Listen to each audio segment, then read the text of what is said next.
Welcome to 5 Minute Reviews Superman 2025. Um, this movie was pretty good, but it did lack a little bit of heart. Um, an evil billionaire uses social media to turn on Superman, and that evil billionaire is named Lex Luthor, and he just happens to work for the government, U.S. government, or whatever American government they're on right now. The Justice League is in this, and I think a Green Lantern, a Hawk person, and a dude in a invisible wheelchair strapped to a computer. Um, Spider-Man is incredibly emotional and weak in this movie. He's almost like a teenager throwing tantrums and getting his butt saved by women and people that know computers. Um, Lex Luthor is kind of like a teenager also. He's kind of rebelling and he hates Superman for whatever reason.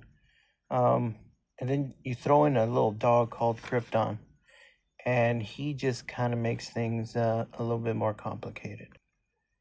In this movie, Superman is having an identity crisis, which we've seen in Spider-Man 2, where the superhero is going through an identity crisis. So that's predictable. But overall, I would say that the movie is pretty cliche, but is trying to be hip and relatable to the newer audiences. People under 25, probably, or under 26 now. Um, and I would say that it was good and all, but it just lacked a personality. It's almost like it wanted to please all the right people and say all the right things.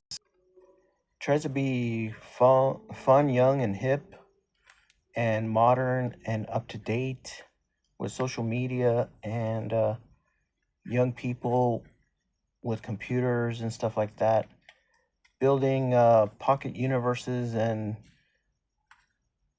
making black holes like nothing. This movie is,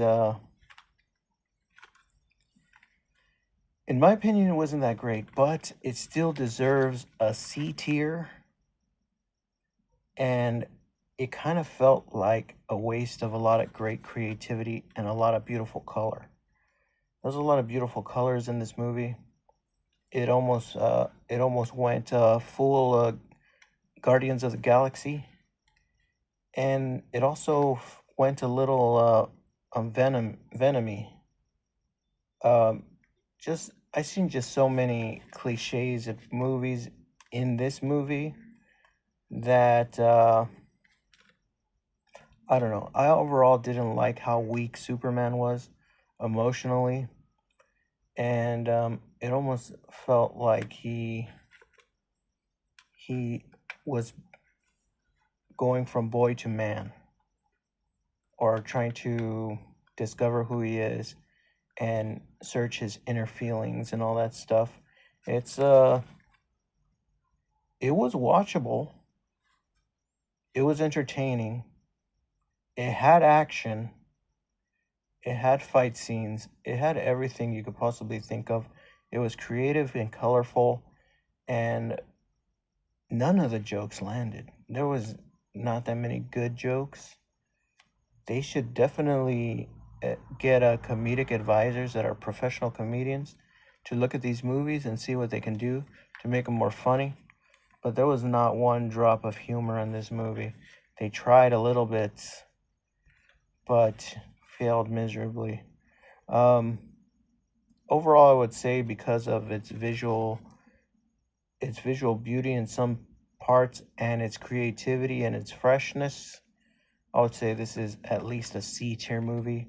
And if you want to put it in your collection, I wouldn't pay more than $5 for the Blu-ray, and it would be C tier movie. It would be nowhere near S tier or A tier. But it was an enjoyable movie. Some people might not agree with the message, but that's all personal stuff.